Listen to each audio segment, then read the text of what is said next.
พี่น้องสบายดีสวัสดีพี่น้อง FC ทางไกลและทางไกลมื้อนี้บัดนี้แทงปลาคอใหญ่พี่น้องเดี๋ยววันนี้จะให้เบิกเด้อพี่น้องเด้อนี่พี่น้องเราหายังปลาพี่น้องได้ปลาพี่น้องเดี๋ยววันนี้จะเอาขึ้นพี่น้องนี่พี่น้องยังปลาพี่น้อง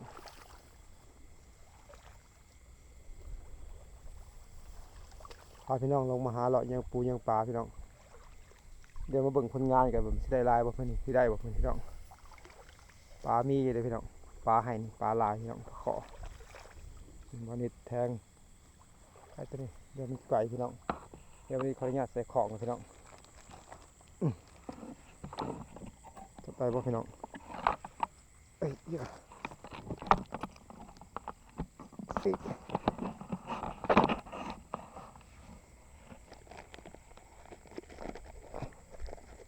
เอ้ยเกือบบลมของพี่น้อง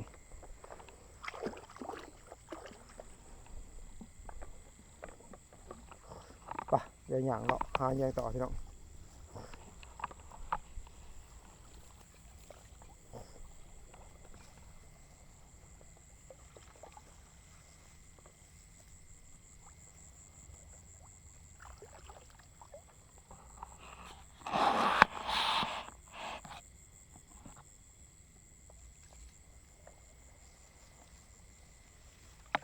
ปลามันอยู่มันบ่ค่อยเห็นพี่น้องน้ำมันเลิกพี่น้อง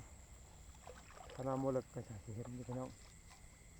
มันต้องงมหาพี่น้องต้องค่อยๆส่องพี่น้องแต่ไว้ลายบ่ได้พี่น้อง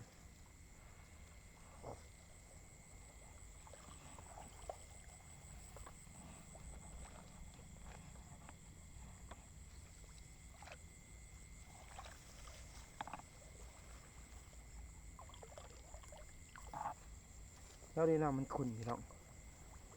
แล้วนี่น้ำขุ่นหลายพี่น้องน้ำบ่ค่อยใสให้นี่เป็นน้ำออกบ่อพี่น้องให้ใหญ่ที่เกี่ยวแล้วเลยพี่น้อง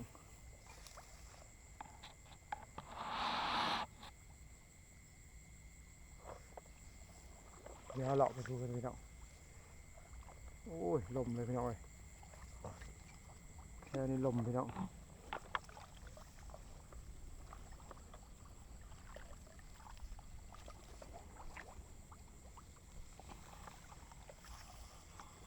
ขออนุญาตหลายๆพี่น้องมันลมพี่น้อง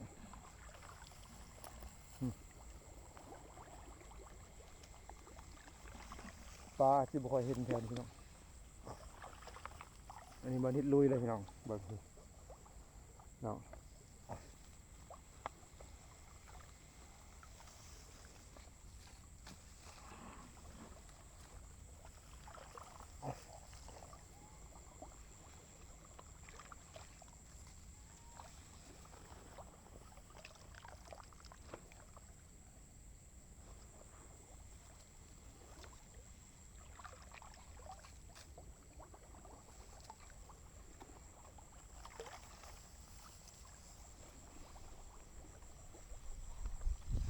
แถวนี้น้ำใสอยู่พี่น้อง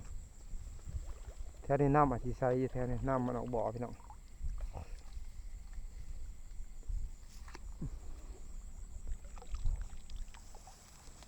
ปลามันจะค่อยอยู่แถวหลึกพี่น้อง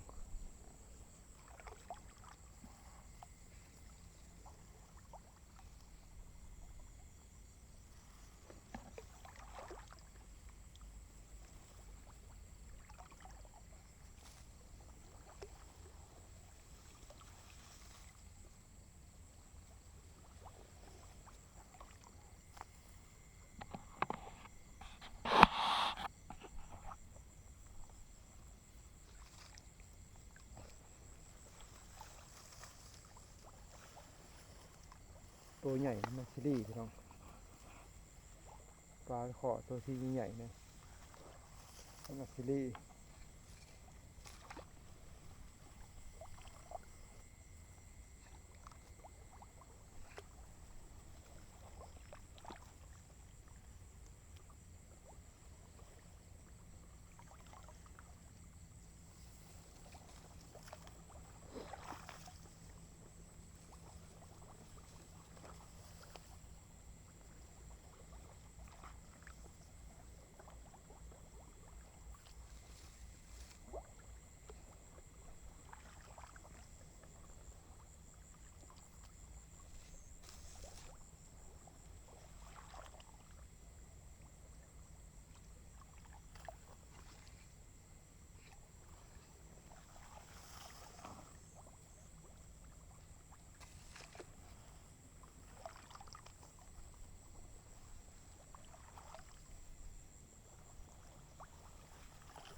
ถวนี้มันลมโอ้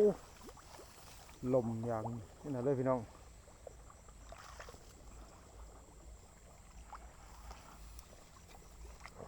แต่ว่าน้ำมันใสโอ้ปลาพี่น้องมันนี่ปลาคอพี่น้องสัตว์มันนี่พี่น้องน้ำมันขุ่นพี่น้องสัตว์ไปแล้วพี่น้องนี่จะไปทางไหนพี่น้องจะสัตว์ไปทางไหน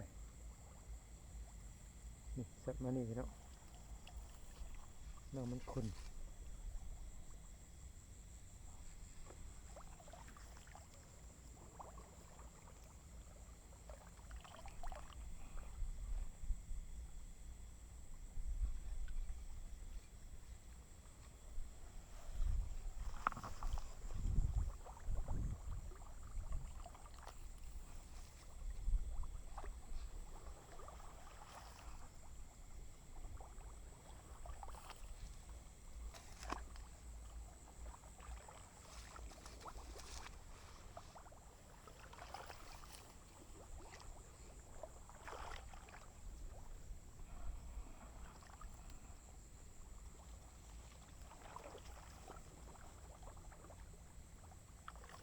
มันบุกขึ้นมาทีพี่น้อง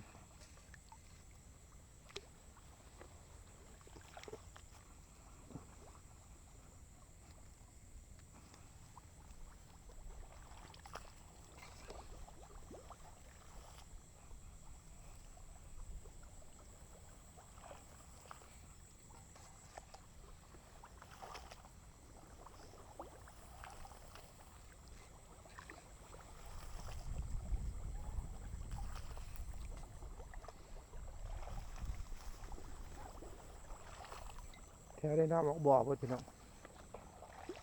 แถวนี้น้ำมันออกบ่อปลาบุกขึ้นมาพี่น้องแถวนี้ผมอยู่แถวนั้นมันมาอยู่แถววันปลาน้อยไอ้ลายพี่น้องน่ากินปลาน้อยโอ้หาน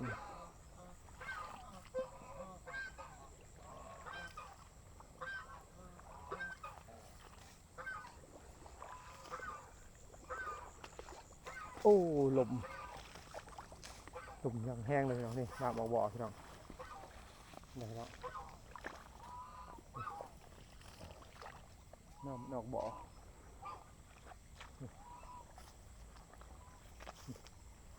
เป็นน้ำคำพี่น้อง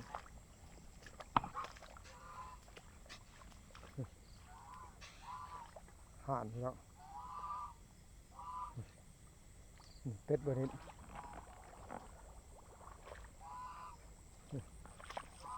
น้ำมันออกบ่อพี่น้องในวิธีถ่ายเบ้าง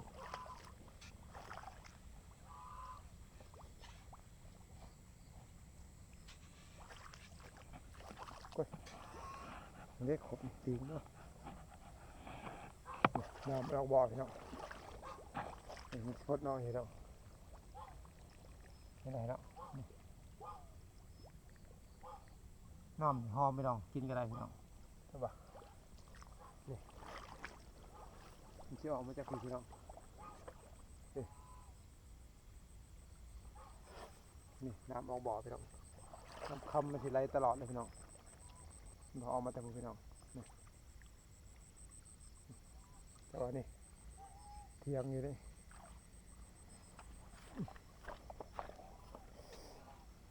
โอ้ขออนุญาตความหัวเดี๋ยวกันหัวขาดเลยพี่น้องโยดลง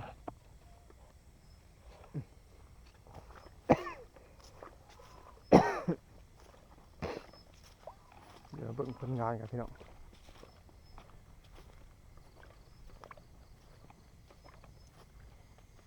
เดี๋ยวหน่อยพี่น้อง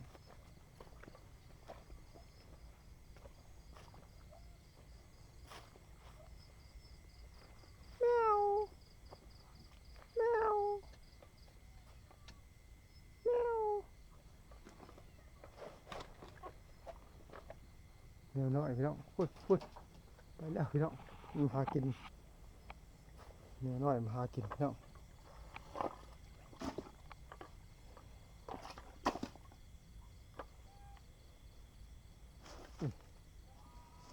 เกือบ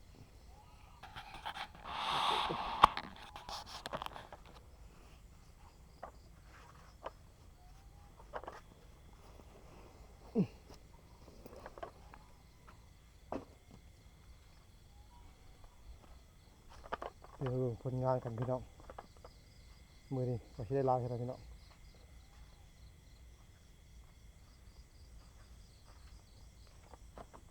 เดี๋ยวไปเบิ่งผลงานบ้านพี่น้อง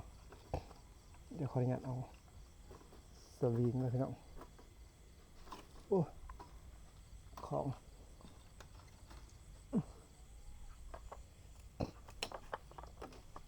นี่พี่น้องไปที่เทงนี่พี่น้อง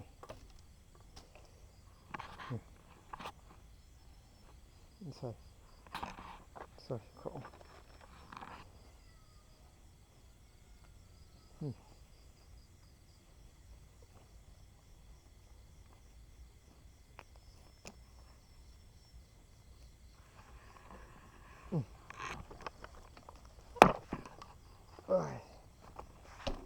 ผลงานกันพี่น้องของมีหาปลาพี่น้องเลี้ยงปลาพี่น้องผลงานพี่น้องตายไปเดี๋ยวไปดักพี่น้องปลาระยะเทเลยพี่น้องโอ้นี่พี่น้องผลงานมันนี่พี่น้องปลาขอปลาดุกพี่น้องมีปลาขอมีปลายังปลาดุกพี่น้องนี่ปลาขอตายไปจากเราพี่น้องเนาะปลาขอนี่เข่งปลานิ้นพี่น้องปลาขอ2 โตปลาดุกตัว 1พี่น้องนี่พี่น้องปลาดุกปลาขอน้อยปลานิ้นพี่น้องเนี่ยปลานิ้นมันจะแสะพี่น้องนี่แสะแล้วก็สิเอือบเกลือไว้ปิ้งไว้ทอดมื้ออื่นพี่น้องตัวนี้ก็สิไว้ลาบพี่น้องปลาดุกนี่ตัวนี้คอนี่ก็ตายบ่พี่น้องน่าสิตายพี่น้องซ้ำกันเลยพี่น้องมีแต่ซ้ำนี่แหละลายพี่น้องมีแต่รุ่นนี้แหละลายพี่น้องปลาขอนี่ลายแต่พี่น้องพอได้กินผลงานมื้อนี้พี่น้องอันนี้ปลาดุกเป็นไงตัวพี่น้องปลาดุกน้าพี่น้องปลาดุกพันธุ์เลยพี่น้องปลาดุกบ้านเฮานี่แหละปิ้งมันเฮาเป็นยังไงพี่น้องผลงานมื้อนี้พี่น้องเดี๋ยววันนี้สิใส่กระถางไว้พี่น้องขอปลาดุกนี่เดี๋ยวไปหาคุเดี๋ยวจะไปเอาคุไปใส่ไว้พี่น้องไปเดี๋ยวสิใส่คุไว้พี่น้อง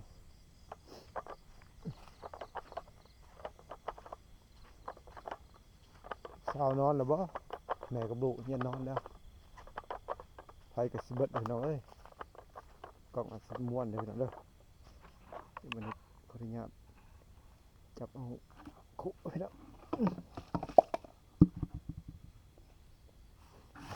ไปพี่น้อง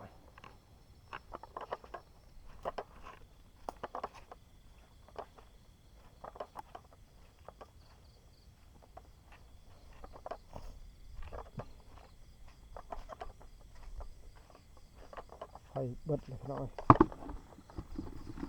ยเทปลาไว้เลยพี่น้องทำงานมันพี่น้องตายบ่สิตายปลาดุกบ่ตายดอกปลาดุกนี่เนาะขอมันน่าตายนะพี่น้องเนาะเดี๋ยววันนี้จะออกแต่ปลาพี่น้องออกแต่ซุปปลานิลพี่น้องเดี๋ยววันนี้จะเอือบไว้ปลานิลเดี๋ยวขออนุญาตเอาถั่วสะดงพันล่างอื่นเดี๋ยววันนี้จะแสะขี้มันแล้วก็สิเอือบพี่น้องแสะขี้มันออกแล้วก็สิเอือบปิ้งมื้ออื่นปลาตัวนี้ปลาดุกปลาคอนี่ก็สิไว้กินมื้ออื่นพี่น้องไว้มันบ่ตายก็ไว้กินมื้อใหม่พี่น้องชุดนี้ปิ้งพี่น้องชุดนี้น่าสิตายเบิดพี่น้องเอือบปิ้งเดี๋ยวเอาหยัดใส่น้ำมันก่อน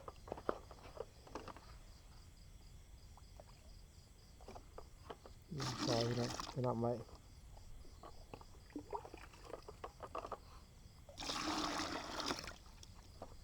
มันหาตายกันมั้งพี่น้อง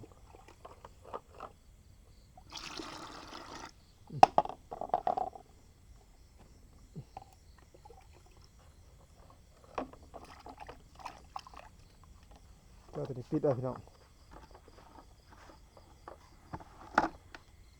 ปิดไว้ซุมนี้มันได้สิเอือบพี่น้องซุมนี้ซุมปลาน้อยนี่สิเอือบปลาซุมนี้สิไว้ซุมนี้ใหม่มันบ่ตายพี่น้องสำหรับคลิปนี้ก็บ่มีหยังหลายเด้อพี่น้องเด้อเดี๋ยววันนี้ขออนุญาตครัวปลาเด้อพี่น้องเดี๋ยวสิไปสิแสะขี้มันออกแล้วก็สิเอาไปให้สะดวกปิ้งมื้ออื่นพี่น้องซุมนี้ก็มันก็สิค้างไว้อย่างนี้แหละพี่น้องพูดแหละ2-3 มื้อจะกินก็ได้พี่น้องซุมนี้ปลาขออยู่นี่บ่น่าตายแล้วก็ปลาดุกพี่น้องพี่น้องเดี๋ยวพอกันคลิปหน้าพี่น้องคลิปนี้ขอของว่าสบายดีเด้อพี่น้องเด้อเดี๋ยวพอกันคลิปหน้าก็ได้ครับมึงอย่าลืมฝากกดแชร์กดติดตามพี่น้องทางอีกดอกคือเก่านะพี่น้องปลาพี่น้อง